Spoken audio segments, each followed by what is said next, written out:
என் இருதயம் ஆயத்தமாய் இருக்கிறது. தேவனே, இப்பதானே வாசிச்சோம், மறந்துட்டீங்களா? சங்கீதம் 57. என் இருதயம் ஆயத்தமாய் இருக்கிறது. தேவனே, இருதயம் அப்படின்னு சொல்லும் போது ஆண்டவனை பார்த்து கேட்டார், நீ ஆயத்தமா இருக்கிறியான்னு கேட்டார். அல்லேலூயா சொல்லுவோமா? யோசனை பண்ணேன், நம்ம ஆயத்தமா இருக்கிறோமா? மத்தேயு சுவிசேஷம் புஸ்தகத்துல 24ஆம் அதிகாரத்துல 44ஆம் வசனம் இப்படியா சொல்லுகிறது. வேகமா வாசிங்க, கர்த்தருக்கு ஸ்தோத்திரம். மத்தேயு 24:44 வாசிக்கும் போது, நீங்க நினையாத நாளிகளிலே மனுஷகுமாரன் வருவார், ஆதலால் நீங்களும் ஆயத்தமாய் இருங்கள். 42-43 வாசிங்களேன். உங்கள் ஆண்டவர் இந்த நாளிலே நாழிகையிலே வருவார் என்பதை நீங்கள் அறியாதிருக்கிறபடியால் விழித்திருங்கள். திருடன் இந்த சாமத்தில் வருவான் என்று வீட்டு எஜமான் அறிந்திருந்தால் அவன் விழித்திருந்து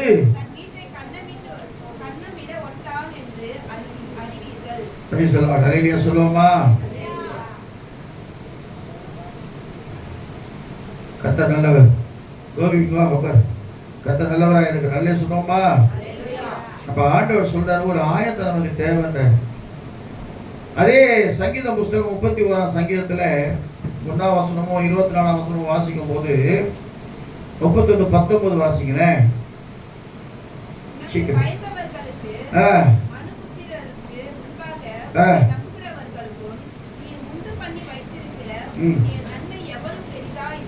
எவ்வளவு பெரிதா இருக்கிறது. மத்தேயு 28:13 வாசிக்கும். கர்த்தருக்கு ஸ்தோத்திரம். மனுஷகுமாரன் வரும் நாளையாவது நல்லா கவனிங்க. கற்பான தேவ பிள்ளைய, திடீர்னு ஆண்டவர் இந்த வசனத்தை எனக்கு சங்கீதக்காரன் சொல்றான். இயேசு கிறிஸ்துவுக்கு முன்பாக ஏறக்குறைய 3000 வருஷத்துக்கு முன்னாடி பிறந்த சங்கீதக்காரனே சொல்றான், மகிமையே விழி, வீணையே சுரமண்டலமே விழியுங்கள், அதிகாலை நான் விழித்துக் கொள்கிறேன். அதிகாலையில் என் இருதயம் ஆயத்தம் என்ன அர்த்தம் தெரியுங்களா? தயார் நிலை. அல்லேலூயா சொல்லுவோமா? நீங்க வெற்றி மேலாம் போய் பார்த்தீங்கன்னா, போர் வந்ததுன்னா நம்ம போக முடியும்னு சொல்லி ஃப்ரீயா இருக்க மாட்டாங்க. டெய்லி அவங்களுக்கு என்ன உண்டு? டெய்லி அவங்களுக்கு பெரேடு உண்டு. டெய்லி அவங்க செய்ய வேண்டிய காரியம் செய்து கொண்டுதான் இருப்பாங்க. அந்த எல்லைகளை சுற்றி கொண்டுதான் இருப்பாங்க. இரவும் பகலும் கண் விழித்து பாதுகாத்து கொண்டிருப்பாங்க. அந்த எல்லையை பாதுகாக்கிற வீரர்களுக்கு நீங்க பாருங்க, எப்பாவது டிவியில காட்டுவோம். அந்த எல்லைக்கு பக்கத்துல துப்பாக்கி வைத்து கொண்டு விழித்திருந்து கொண்டு ரெடியா நின்று கொண்டிருப்பாங்க. சரி, நம்ம தான் சண்டை வரலையே, நம்ம கொஞ்ச நேரம் தூங்கணும் அப்படிலாம் கிடையாது. தயார் நிலை. விழித்திருந்து சொன்னது தயார், ஆயத்தன தயார் நிலை. அதான் கர்த்தருக்கு சொல்ற வேதத்தில் சொல்லப்படும். ஆமோஸ் சொல்றார், ஆயத்தப்படு, நீ சீக்கிரமா ஆயத்தப்படு, இயேசு கிறிஸ்து மிக சீக்கிரத்திலே வரப்போகிறார். அல்லேலூயா சொல்லுவோமா? கண்பான தேவ பிள்ளைகளே, கர்த்தருக்கு சொல்ற எபேசியர் 6:15 வாசிக்கும் போது வேதம் இப்படியாய் சொல்லுகிறது. கர்த்தருடைய பரிசுத்த நாமத்திற்கு மகிமை உண்டாகட்டும். எபேசியர் 6:15 வாசிங்களேன் சீக்கிரம். ஸ்தோத்திரம். ரட்சண்யம் என்னும் தலைச்சீராவையும் தேவவசனமாகிய ஆவியின் பட்டயத்தையும் எடுத்துக் கொள்ளுங்கள். வேண்டுதலோடும் விண்ணப்பத்தோடும் ஆவியிலே ஜெபம் பண்ணி அதன் பொருட்டு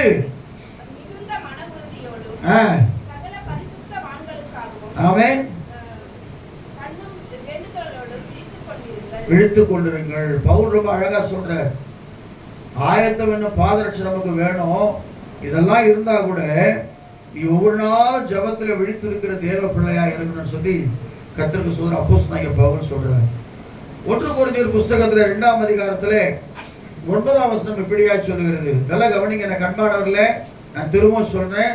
நோவா காலத்திலே நடந்தது போலவே மனுஷகுமாரன் காலத்திலும் நடக்கும். ஒரு தரிசனத்தை ஆண்டவர் காட்டுறார். யாருக்கு? நேபுகாத்நேசர் காட்டுறார். ஒரு பெரிய பொற்சலை நிக்குது. அந்த பொற்சலையை பார்த்தா தலை என்னவா இருக்குது? பொண்ணா இருக்குது, தங்கம். அப்புறம் வாசி பாருங்க, கர்த்தருக்கு தானியேல் தீர்க்கதரிசன புத்தகத்தில் நீங்க வாசிக்கும் போது 2 அதிகாரம் 31 வசனமா, தானியேல் தீர்க்கதரிசன புத்தகத்தில் வாசிக்கும் போது வேகமா வாசிங்க.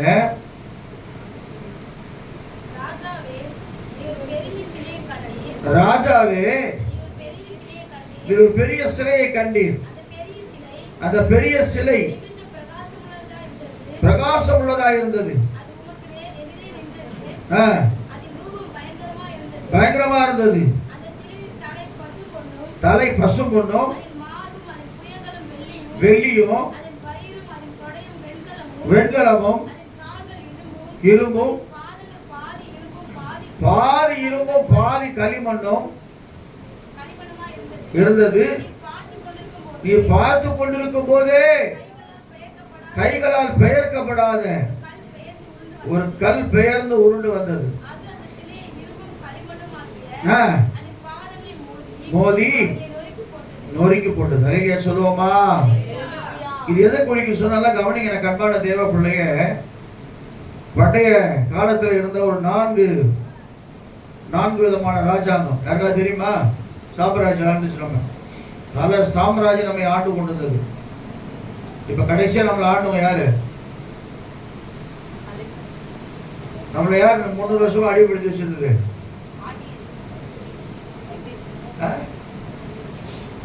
நம்மளால அடிமை வந்து யாருங்க? இந்தியாவை அடிபடுத்தி வச்சுட்டு யாரு? 300 வருஷமா நிறைய போர்ச்சுகீஸ் வந்தாங்க, டேனிஷ்காரங்க எல்லாம் நிறைய பேர் வந்தாங்க. கடைசியா யார் நம்மள ஆண்டது? ஆங்கிலேயர்கள். கிட்டத்தட்ட 300 வருஷம் ஆண்டவங்க தான். இன்னைக்கு கூட நம்ம வாயில் என்ன செய்யுது? அடிக்கடி இங்கிலீஷ் இல்லாமல் நம்ம பேசவும் மாட்டோம். நம்ம யூஸ் பண்ற 90% வார்த்தை என்னது? இங்கிலீஷு. இந்த ஃபேனுக்கு தமிழ் அர்த்தம் நமக்கு தெரியாது. ஃபேன் என்றோம், சுவிட்சை போடு, அந்த கேட்டை தோறு, அந்த டீயை கொடு, காப்பிக்கு என்ன தெரியுமா தமிழ்ல? குழம்பி. அந்த குழம்பி ஒன்று எடுத்துனோட குழம்பிடுவாங்க. அல்லேலூயா. குழம்பி ஒரு கிளாஸ் கொடுனா குழம்பி கேட்குறாங்க, குழப்பாயிட்டாங்க. மிதி வண்டி எடுத்துடுவாங்க, என்ன சொல்லுவாங்க? சைக்கிள். அப்ப என்னன்னா நம்ம ஏன்னா அப்படியே வந்துட்டு அந்த மாதிரி 4 விதமான ராஜ்யம் இந்த உலகத்துல ஆண்டது. பாபிலோன் சாம்ராஜ்யம், 2வது மேதிய பெர்சிய சாம்ராஜ்யம், 3வதாக கிரேக்க சாம்ராஜ்யம், 4வதாக ரோம சாம்ராஜ்யம். அல்லேலூயா சொல்லுவோமா? அதான் சொல்றான், இந்த பொண்ணு யாருன்னா நீதான் ராஜா, நீதான் பாபிலோனே சாம்ராஜ்யம். அதுக்கப்புறம் ஒரு ராஜ்யம் வரப்போகுது. யாரு உனக்கு அப்புறம்? யாருன்னா மேதிய பெர்சிய ராஜ்யம். பொண்ணு. அப்புறம் வெள்ளி. வெள்ளி என்பது நல்ல உறுதி. 3வதாக அவன் சொல்றான் கிரேக்க சாம்ராஜ்யம் வரப்போகுது. அதுக்கப்புறம் ரோம சாம்ராஜ்யம். இப்ப கடைசியா இருக்கிற ராஜ்யம் தான் என்னது? பாதி இரும்பும், கூட்டணி இல்லாம ஆட்சி அமைக்கவே முடியாது. அது எப்படி ஒட்டும்? ஒட்டாது. இதெல்லாம் பைபிளுடைய ரகசியங்கள், நமக்கு தெரியாது. கூட்டணிக்காக எவ்வளோ ட்ரை பண்ணுறாங்க பார்த்தீங்களா? இப்போ அது வருவோம், வரமாட்டோம். கட்சி வரைக்கும் டென்ஷன் ஆகிட்டாங்க. அல்லேலூயா சொல்லுவோமா? அப்போ இருந்தால் கூட உறுதியாக என்ன செய்யாது? இருக்காங்க. இது இயேசு கிறிஸ்துவோட வருகை. நமக்கு தெரியாது. பாதி இருக்கும், பாதி காலம் கூட்டணி அப்படிதான் இருக்கும். அப்படிதான் நினச்சிக்கிட்டே இருப்பாங்க. நீங்கள் நினையாத நாழிகையிலே மனுஷகுமாரன் வருவார். நினைக்கவே மாட்டீங்க. அத்திமரம் துளிர் விடுகிற போது வசந்த காலம் சமயமாக இருக்குது என்பதை அறியுங்கள். அப்படின்னு என்ன அர்த்தம் சொன்னால், யூதர் எங்கெல்லாம் யூதர்கள் இருக்கிறார்களோ அவங்கெல்லாம் எருசலேமுக்கு போவாங்க. போய்க்கினே இருக்காங்க, போயிட்டாங்க. இன்னைக்கு அவங்க தான் டாப்ல இருக்கிறாங்க. அல்லேலூயா சொல்லுவோமா? இஸ்ரேல் ராணுவத்தை இன்னும் அழிக்கவே முடியல. தேவனால் ஆஸ்வதிக்கப்பட்டவர்கள் அவங்க. அப்ப என்னன்னா, எனக்கு அன்பான தேவ பிள்ளையே, கர்த்தருக்கு ஸ்தோத்திரம். அந்த ராஜாவுக்கு ஆண்டவர் ஒரு தரிசனத்தை கொடுக்கிறார். அப்போ கல்லினால் பெயர்க்கப்படாத ஒரு கல். அல்லேலூயா சொல்லுவோமா? ஏசாயா தீர்க்கதரிசன புத்தகத்தில் சொல்லப்பட்டிருக்குது இல்லையா? இந்த கல் இதோ ஒரு கல்லை நான் சீயோனிலே 28 அதிகாரமா தேவனுக்கு மகிமை உண்டாவதாக. சீக்கிரம் வாசிங்க. ஆதலால் என்ன என்ன வசனமா அது? 28:16. ஆதலால் கர்த்தராகிய ஆண்டவர் உரைக்கிறதாவது, இதோ அஸ்திபாரமாகிய ஒரு கல்லை நான் சீயோனிலே வைக்கிறேன், அது பரீட்சிக்கப்பட்ட டெஸ்ட் பண்ணப்பட்ட கல், அது விலையே இல்லாத ஒரு கல், கிட அஸ்திபாரமான ஒரு கல், மூளைக்கல்லா இருக்கும். விசுவாசிக்கிறவன் பதறான். அல்லேலூயா சொல்லுவோமா? அதுதான் கடைசியில மோதி அடிக்க போகுது. இயேசு கிறிஸ்து வருகை மிக சமீபமாக இருக்குது.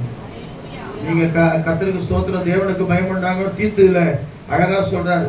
2ஆம் அதிகாரத்துல 1 நீங்க வாசிக்கும் போது தேவனுக்கு பயமுண்டாங்க. உலகத்தார் போல நீங்க இருக்காதீங்க ப்ளீஸ், தயவு செய்து சொல்றேன். உலகத்தாரை போல கர்த்தருக்கு ஸ்தோத்திரம், இவங்க வந்தா நல்லா இருக்கும், அவங்க வந்தா நல்லா இருக்கும், அவங்க போனா நல்லா இருக்கும், இவங்க பண்ணா நல்லா இருக்கும். முக்காவாசி நம்ம இதை தான் பேசி கொண்டிருக்கிறோம் தவிர உலகத்தாரும் கரெக்டாக தான் இருக்கிறாங்க. வேதம் சொல்லுகிறது தீத்து புஸ்தகம் 2ஆம் அதிகாரத்துல 11 நீங்க வாசிக்கும் போது, ஏனெனில் எல்லா மனுஷருக்கும் ரட்சிக்கப்படத்தக்க தேவ கிருபை பிரசன்னமாகி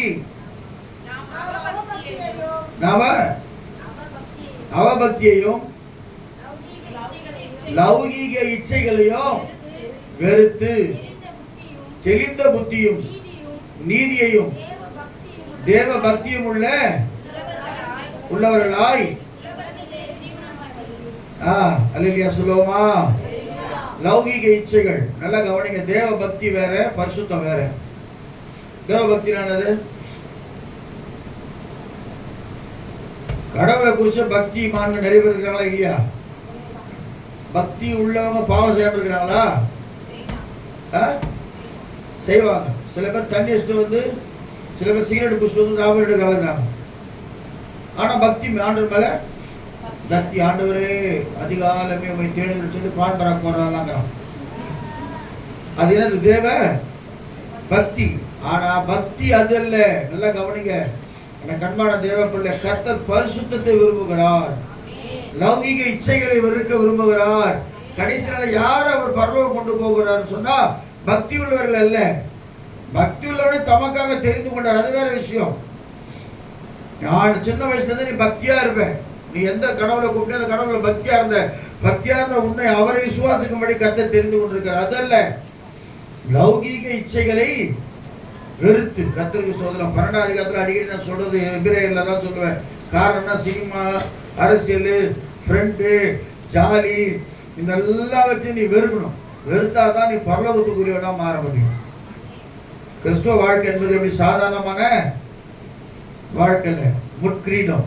அல்லேலூயா சொல்லுவோமா? யாத்திராமத்தின் புஸ்தகத்துல கூட ஆண்டவர் சொல்றார், அதிகாலமே நீ சீனாய் மறையிலே ஏறி என் சமூகத்துல நில், நான் உனக்கு என்ன கொடுப்பேன், கட்டளைகளை கொடுக்கிறவராக இருக்கிறேன்னு சொல்லி ஆண்டவர் சொல்றாரு. அப்ப என்னன்னா ஆண்டவர் நமக்காக ஆயத்தம் பண்ணினதை நம்ம காணாததுனால அவர் மேல நமக்கு விசுவாசம் இல்லை. சும்மா ஏதோ போய் கொண்டிருக்கிற வரவு நினைக்காதீங்க. நான் கண்மான தேவ பிள்ளை என்னையும் சேர்த்தான் சொல்றேன். ஏதோ நம்ம போறோம் வரோம் சொல்லி அல்ல. இயேசு மிக சீக்கிரத்தில் வரப்போகிறார். உன் வாசல் அருகே அவர் இருக்கிறார். பார்த்து ஆண்டவர் சொல்றார் 6ஆம் அதிகாரத்தில் கர்த்தருக்கு ஸ்தோத்திரம் 14ஆம் வசனத்தை வாசிக்கும் போது தேவனுக்கு மகிமை உண்டாவதாக வாசிங்களேன். பார்த்து சொல்றார் ஆண்டவர் 6ஆம் அதிகாரம் 14ஆம் வசனத்துல, முன்பாக சீர்கெட்டதா இருந்தது. 14ஆம் வசனமாமா 14, கொப்பேர் மரத்துல ஒரு பேழை உண்டாக்கு,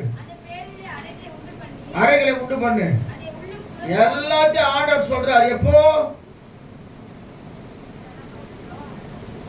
உலகத்தை அழிப்பதற்கு முன்பதாக. மழைனா என்னன்னு தெரியாது. சொல்றாருப்பா, ஜனங்க ரொம்ப சீர்கெட்டு போயிட்டாங்கப்பா, இந்த உலகத்தை நான் அழிக்க போறேன். ஆனா என்ன தெரியல, நீ மட்டும் நீதிமானா இருக்கிறதுனால நான் உன்னையும் குடும்பத்தை நான் காப்பாற்ற போறேன். நல்லா கவனிங்க கண்பான தேவ பிள்ளைங்க. கடைசி நாட்களில் தேவ சமூகத்திலே நீதிமானா இருப்பதுதான் ரொம்ப கஷ்டம். அல்லேலூயா சொல்லுவோமா? நம்மளோட ஒவ்வொரு நாளும் ஒவ்வொரு காரியத்தில் நம்ம தவறி கொண்டிருக்கிறோம். நீ கர்த்தருடைய ஆவியோடு பேசிக் கொண்டிருக்கிறார். உலகத்தினுடைய காரியங்கள், உலகத்துடைய சிற்றின்பங்கள், உலகத்துடைய ஆசாபாசங்கள், உலகத்துடைய லௌகீகங்கள் நமக்குள்ளே இருக்குமானால் தேவனுடைய வருகைக்கு நம்மால் ஆயத்தமா இருக்க முடியாது. அல்லேலூயா சொல்லுவோமா? அதனால கர்த்தருக்கு ஸ்தோத்திரம். சொல்றார் ரொம்ப அழகா.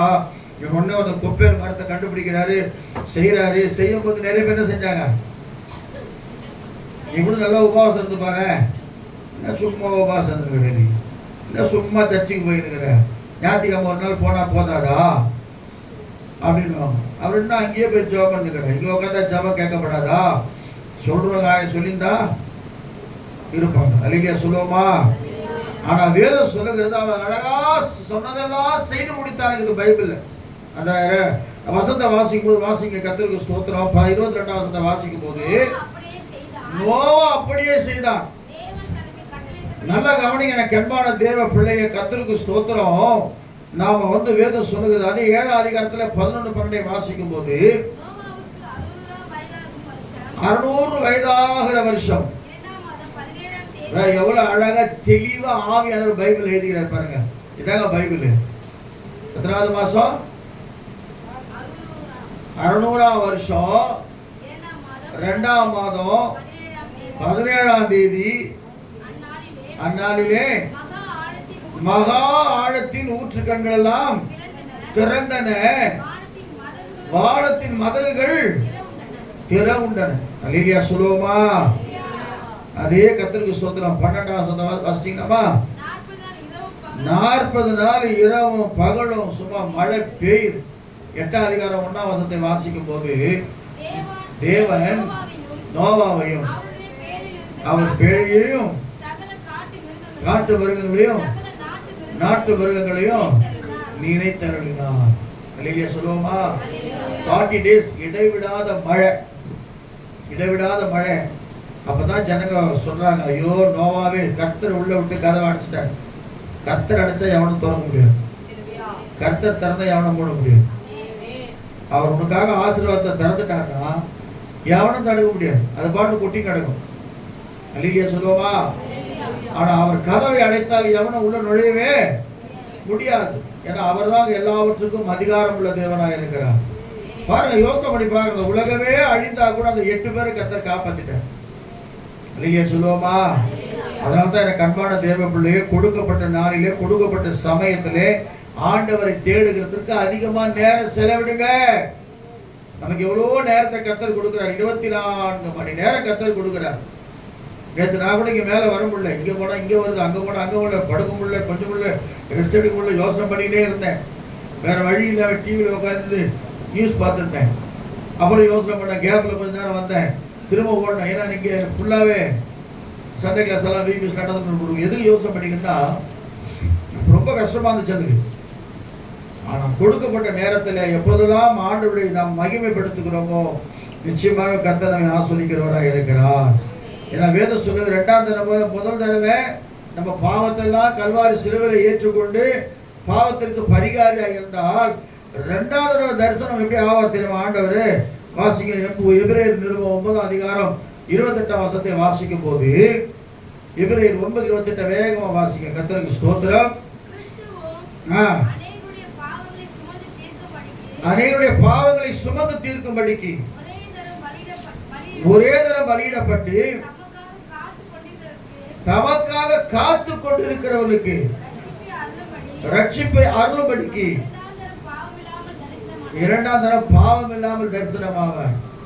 அப்ப போய் நீ பாவத்துக்கு பாவ மன்னிப்பெல்லாம் கேட்க முடியாது. பாவ மன்னிப்பெல்லாம் இப்பதான் கேட்டுக்கணும். அல்லேலூயா சொல்லுவோமா? ராஜாதி ராஜாவாய் வரும்போது பாவம் இல்லாமல் தரிசனமாகும் போது அதனே போய் ஆண்டவரே ஆண்டவரே நான் செய்த பாவங்களை மன்னியும், அக்கிரமங்களை மன்னியும், மீறுதல்களை மன்னியும் தான் கவனம் விட்டு போயிட்டே இருப்பேன். அல்லேலூயா சொல்லுவோமா? இதுதான் நமக்கு ஏற்ற சமயம்.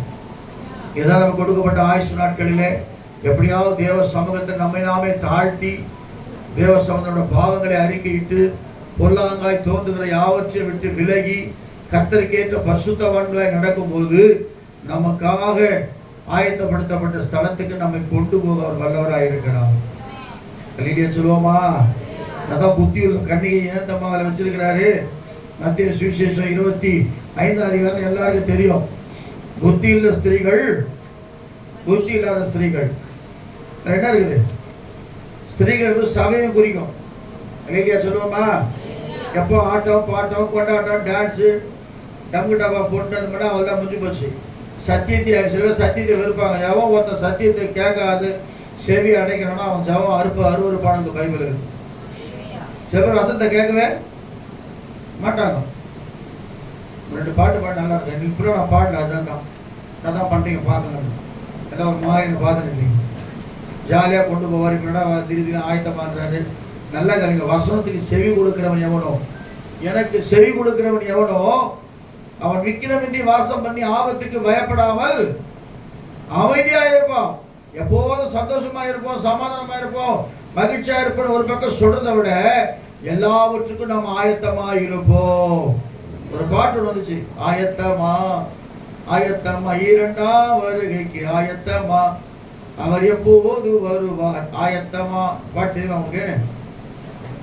ஆயத்தம்னு ஒரு கேசட்டை வெளியிட்டாங்க.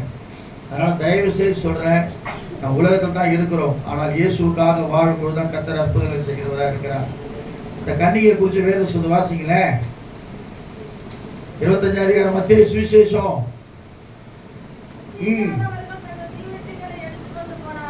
புத்தி உள்ளவர்கள்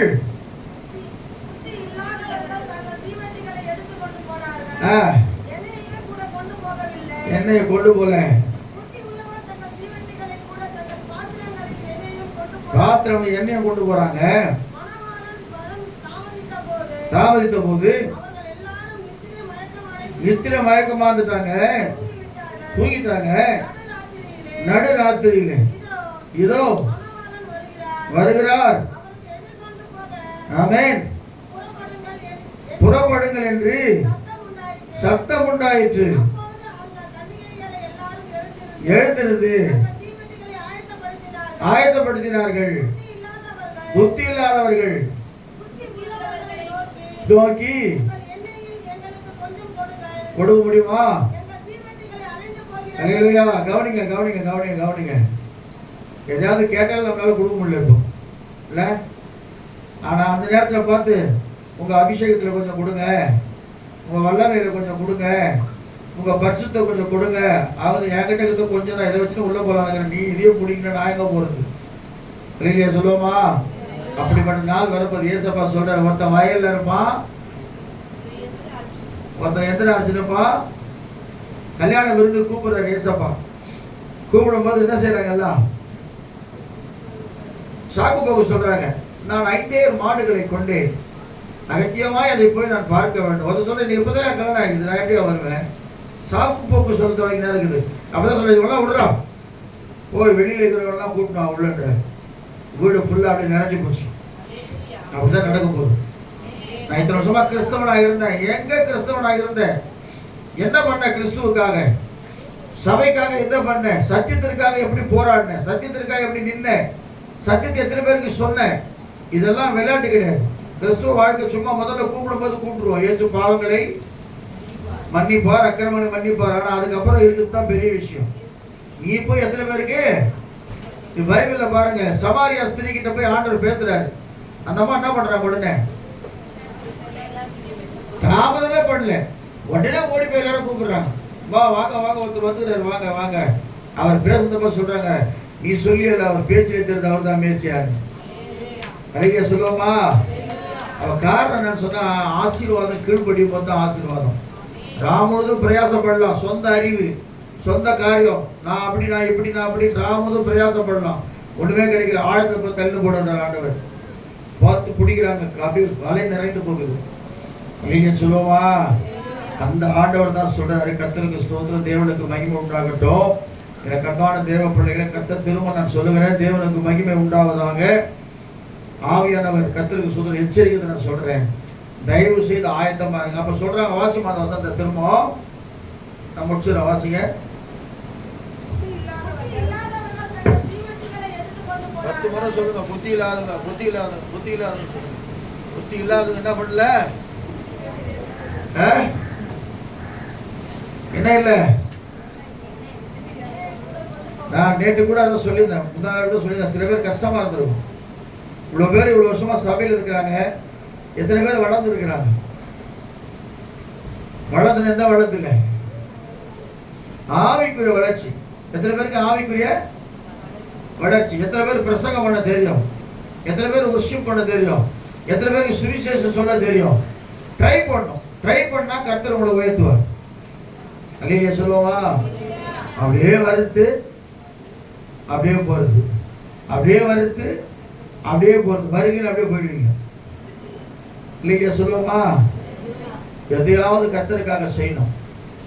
எதையாவது எப்படியாவது நம்மளோட கூட பழகுறதுக்காக 4 பேருக்காக சுவிசேஷத்தை சொல்லணும்.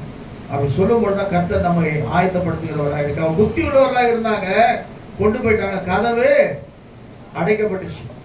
எல்லாமே கதவு தட்டுறாங்க, ஆண்டவரே மணவாளன் வந்துட்டார். தூக்க பயத்துல எழுந்து ஓடி உள்ள போனாங்க. பார்த்தாரு, ஆஹா விளக்கு இருக்குது, உள்ளவா, என்ன எரியுது, ரைட்டு உள்ளவா. மற்றவங்களாம் கதவு அடைக்கப்பட்டது. ஆண்டவரே எங்களுக்காக திறக்கணும்னு சொன்னாமல். அப்ப என்ன சொல்றாரு ஆண்டவர்? வாசிங்க. அதற்கு அவர் உங்களை பாருங்க, இவனால இயேசுனாருக்கு நம்ம யாரும் தெரியாதா? லாஸ்ட் மினிட் கிரியை இல்லாத விசுவாசம் செத்து போனதுக்கு பைபிள். அல்லேலூயா சொல்லுவோமா? ஆபிரகாம் கிரியையினால தான் அவர் நீதிமானாக்கப்பட்டார். பாஸ்டர் போய் ஒரு மாதிரி சத்தியம் ஒரு மாதிரி போயிருக்கு நினைக்காதீங்க. எப்பவுமே உன்னை ஆசீர்வதிப்பார், பக்கத்துல கட்சி வச்சுட்டுப்பார், தொச்சுனே இருப்பார். அதெல்லாம் சொன்னா அப்படியே தான் இருப்பீங்க. இன்னைக்கு ஆண்டவர் சமூகம் சொல்லுங்க, லௌகீக இச்சைகள். லௌகீக இச்சை என்னது? உங்க தாத்தா வந்தார், நீங்க பக்கத்துல வேலை செய்யுங்க, தாத்தா கூட நல்லா இருக்கான், வேலை செய்யறாரு. அவர் சொன்னார், நான் என்ன ஒரு என்டர்டெயின்மெண்ட், சாயந்தரம் போய் உட்காந்தவனே டிவியில் உட்காருவேன். அப்படியே லைனா சொல்றாரு. அந்த நிகழ்ச்சியில நைட் வரைக்கும் உட்காந்து பண்ணுறேன் லைனா. நான் உட்காருவேன், டிவி ஆன் பண்ணுவேன், இந்த ஓடும், மருமகள் ஓடும், அம்மா என்ன ஓடும், அது ஓடும், இது ஓடும், அது ஓடும், இது ஓடும். அப்படின்னா நம்மளும் நிறைய பேர் எடுக்கிறீங்க, அப்படியே ஓடி இருக்கோம். அல்லேலூயா சொல்லுவோமா? அப்படியே ஓட்டிங்க வந்து எல்லாமே இயேசுவே எனக்கெல்லாம். எனக்கே கோவம் வருது, இயேசப்பாக்குள்ள கோவம் வரும். மகனவா அங்கே பார்த்துட்டு அங்கே நின்று பாரு, கிளம்பு என்னடா பண்ண ஞாபக புஸ்தகத்தில் எழுதப்பட்டிருக்கு. இல்லைங்க சொல்லுவோமா? ஜீவ புஸ்தகம் ஒரு பக்கம், ஞாபக புஸ்தகம் திறக்கப்பட்டது. ஞாபக புஸ்தகம் நம்ம என்னன்னா செஞ்சோம், யாரை குறித்து பேசணும், யாரை குறித்து தவறா பேசிட்டு யாரை குறித்து இது பண்ணோம், எல்லாம் இருக்கும். அதான் சொல்றார் ஆண்டவர், உன் பொறுமையை குறித்து சொல்லி வசத்தை நீ காத்து கொண்டபடினாலே உன் பேர்ல கொஞ்சம் குறைகுதுன்னு சொல்லி அந்த 7 சபைகளுக்கு கர்த்தர் என்ன செய்யறாரு?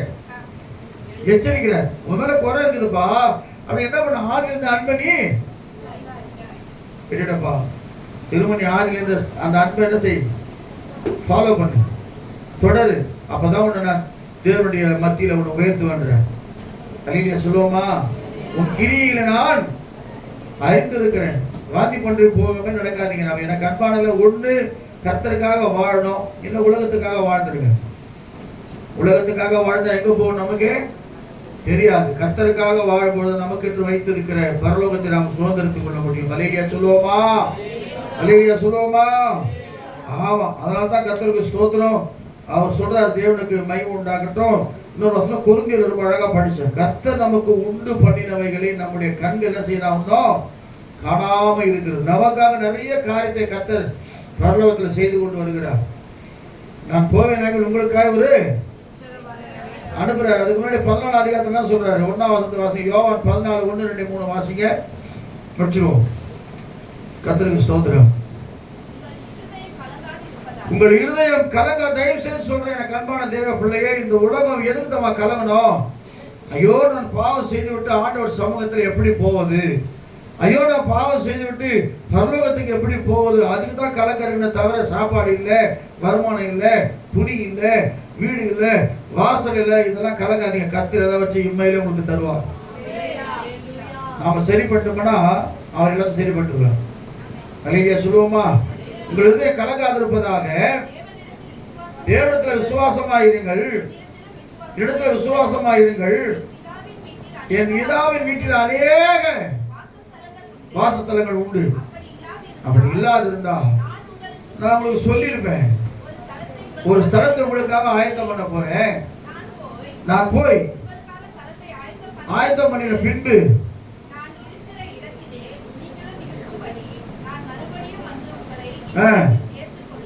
அல்லேலூயா சொல்லுவோமா? கர்த்தர் நல்லவரா இருக்கிறார். எங்க போயிருக்கிறாரு? நமக்காக ஒரு ஸ்தலத்தை ஆயத்தம் பண்ணினுக்கிறாரு. அந்த வேலை வந்து பினிஷ் ஆகல நினைக்கிறேன். கிரகப்பிரவேசம் வந்து நம்மளை கூப்பிடுவார். நம்ம போய் அங்கே என்ன செய்ய போறோம்? வாழப்போம். நித்தியமா அவரோட கூட வாழப்போம். இதுதாங்க பிரயாசம். மற்றபடி சாப்பாட்டுக்கோ துணிமணிக்கோ அதுக்கெல்லாம் வேணாம். பாவம் செய்வதற்கு பயப்படுங்க. அல்லேலூயா சொல்லுவோமா? விசேஷமா வாலிப பிள்ளைகள் சொல்ற, இந்த உலகத்தின் பின்ன ஓடவே ஓடாதீங்க. இயேசு உங்களுக்கு முன்பதாக ஒரு சாட்சி. எத்தனையோ பரிசுத்தம் நான் பார்த்திருக்கிறேன். அவங்கெல்லாம் கர்த்தருக்கு ஸ்தோத்திரம். ஆண்டவர் தேவன் உண்மையிலே சொல்றார், அவங்கெல்லாம் வல்லமையா எடுத்து பயன்படுத்தி கொண்டிருக்கிறார். இன்னும் அநேக வாலிப சகோதர கர்த்தர் எடுத்து வல்லமையா பயன்படுத்துற காரணம் தெரியுமா? இயேசுக்காக எதை விட்டோமோ அது இம்மையிலே பெற்றுக்கொள்வோம், மறுமையிலே பெற்றுக்கொள்வோம். சாக்ரிஃபைஸ் பண்ணாம ஊழியம் செய்யவே முடியாது. இந்த சண்டே கிளாஸ் ஊழியம் நம்ம பார்வைக்கு ஒரு அற்பமா தெரியும். ஆனால் அந்த பிள்ளைகளை உட்கார வச்சு அதை சொல்லி கொடுத்து அதுக்காக பிரயாசப்படுகிற பிரயாசம் எடுத்தீங்கன்னா சபையை நடத்திடலாம். இல்லையா சொல்லுவோமா? ஆகிய கண்பான தேவ பிள்ளை ஆயத்தமாக இருங்கள்.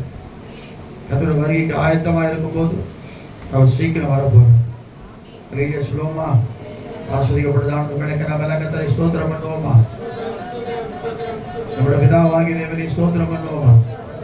நம்முடைய குமாரனாகிய ஸ்தோத்திரம் பண்ணுவோமா? பரிசுத்தான தேவனை ஸ்தோத்திரம் பண்ணுவோமா? ஜெனி ஒரு பாட்டு போதும்.